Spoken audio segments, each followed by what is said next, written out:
our finances strong. A monthly budget would help. A monthly budget meeting with your partner would help. That way you sit and budget. How much are we expecting this month? What are we going to do? Who are we going to help? And how are we able to handle this or the other? So a monthly budget meeting would be good. And agreeing on spending thresholds is also something that is key. Yeah, agreeing on spending thresholds. An example, if it's above a certain amount of money, you discuss it first before it is spent.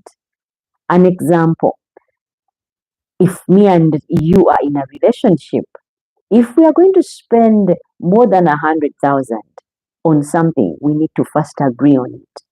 That way, we spend knowing exactly what it is we are spending and having agreed on it. That causes less wrangles and misunderstandings.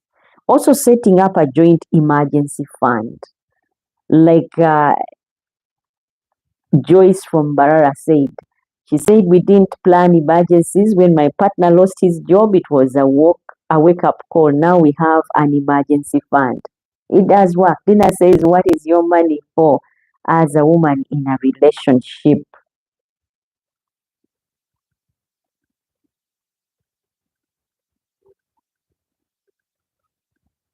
Rogers asks Dina, what is your money for as a woman in a relationship? Dina, answer, what is your money for in a relationship as a woman?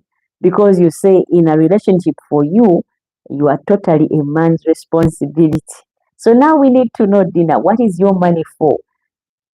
Rogers wants to know. So I hope you answer that one. And another thing that we can do, tools to keep our finances strong in a relationship or once the rings go on. Having a money vision board for shared dreams. You all dream of leaving the neighborhood you're in to another one. So if you have that board, you try to save towards that. You try to reduce on spending towards that goal. Yeah. One couple I worked with created a joint shared vision board on their fridge with pictures of the future home. Yeah. And their dream vacation and even their future kids and their education. Yeah. Every time they felt like blowing money, every time they looked at the board to remind themselves what they were working for. And I found that really interesting because they had a dream to have a certain home, to have their kids studying in a certain area, a school, and that board was put on the fridge. You know, the fridge is that some place you visit regularly. You either go there to get a drink or go there to get something to eat. So I wondered why they had chosen to put it on the fridge. And they said, because this is some place we visit regularly. And this will be giving us a constant reminder of what our dreams are so that we don't deviate from them. And I would love to know also for you guys that are watching. Dina says, in response, I'm thinking to Rogers. Once I have children, then that's when I can decide to contribute towards anything because that's when I see the true colors of a man when he gets substitutes. So, Rogers, you've heard it from Dina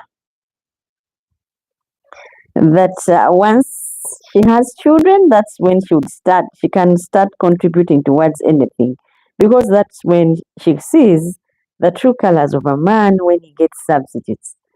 So, Rogers, I hope that answers your question. But back to our drawing board, I would love to know what tool do you use in your relationship or in your marriage to stay on track with money? I need to know some of the tools that you use in your relationship, Rogers, in your relationship, Lillian or Dina or Cedric.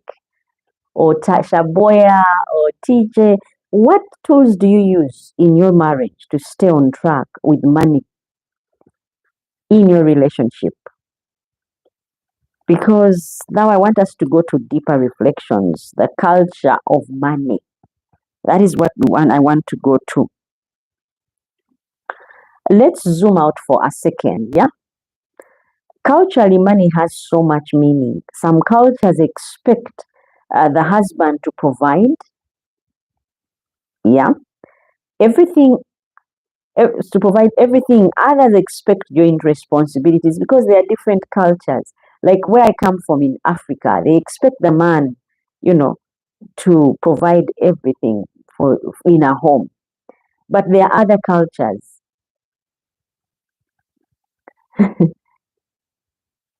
Roger says as dinner. In other where the man is supposed to provide everything. Yes, as dinner. And others expect joint responsibilities. Some families expect you to help your parents no matter what. There are some cultures where you're expected to help your parents, whether you have or you don't have, whether you're married or you're not married. So if you and your partner come in different culture, from different cultural backgrounds, yeah, money can even be more complex because I come from a culture where you're supposed to meet everything, and you come from a culture where it's supposed to be joint. It can really become complex. There, Lillian, you can give us some info on that one. A family that's strong, a family that strongly values helping relatives, but your spouse comes from a background where independence is the normal, is the norm. You will have to negotiate and respect each.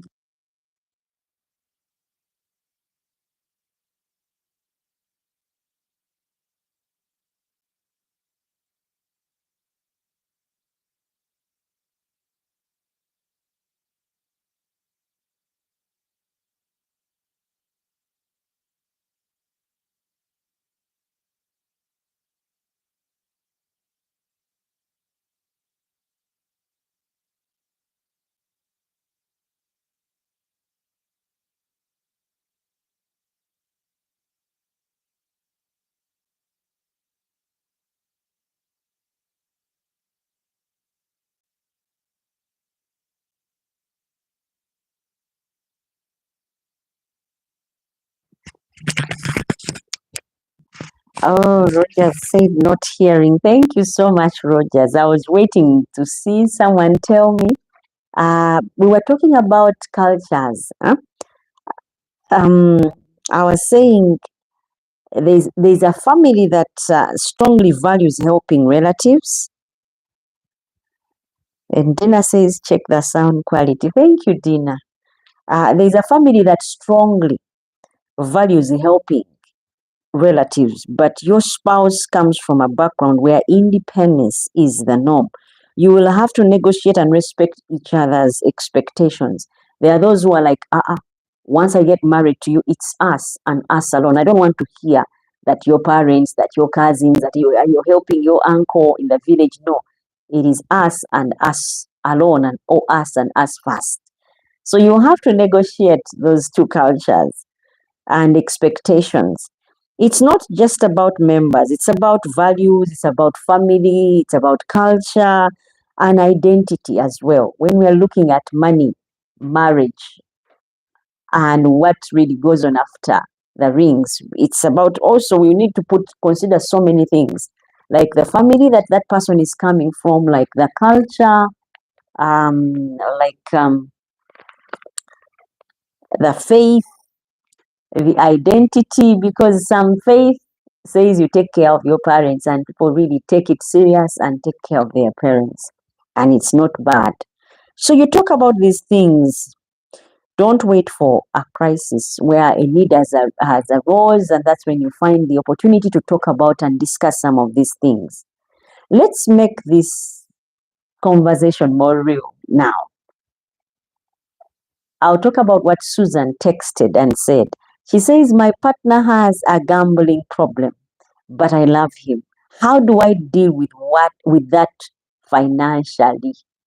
Oh my goodness.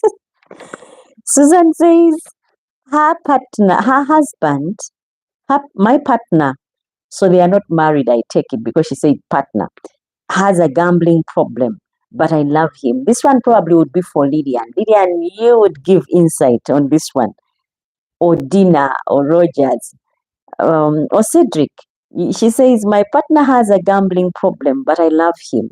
How do I deal with that financially? Because that's a serious issue, guys. I need to hear your take on that. It's a live chat. Go ahead and drop in the comment section what your take is on this one. She says her partner has a gambling problem, but she loves him. How does she deal with that financially? Yeah, because I think she needs professional help immediately, but I'm yet to hear from you guys. Financial therapy, and if there's an addiction, yeah, addictions counseling is also there, and you protect yourself first, then your partner. That is what I can say, because a partner who gambles, oh my goodness, I've seen people who gamble or who do those things of betting. They bet until there's no spoon in the house. They bet until they send you out. There's a time when we were younger, growing up, and there's this man who was a Muslim man who had two wives. And this particular one, we knew the wife had 6 kids, and the man could not leave those casinos. That's way, way back. And he had a gambling problem. But then one time he sat on this table in the casino where they were dealing land titles. And he said, I have got it. If my money has run out, I've got a land title. So he sat on the table of land titles, betting on titles or dealing on titles. And so he sat, he saw in his head that he was going to, win whatever that bet is. And he lost, and they sent a note. Once he lost, he stayed in the casino for a week. And at home, they were wondering, where is he? Where is he? And then in that week, because he had signed, once you sit on that table, you have to have signed the papers off, the transfer papers to a blank space of whoever would win. So when he signed and lost, the land was taken, and it had the wife and kids living on there. So they came. He spent another week without going home because he knew he can't go home because he had dealt away with their home. So he stayed in wherever he was for another week. So that was 2 weeks. And a letter came at home. They knocked at the door and told the wife that they need to vacate. And the woman was like, why? This is my marital home. This is my home. I said, because your husband signed it off. It's not yours anymore. It's ours legally. And that was it, guys. And he became homeless. I remember my mom having to pay rent for them for 3 weeks so that they could stay somewhere while they sort themselves out. But gambling is another one. So if Susan says my partner has a gambling problem, but I love him, how do I deal with that financially? I need to hear from you guys. What's your take?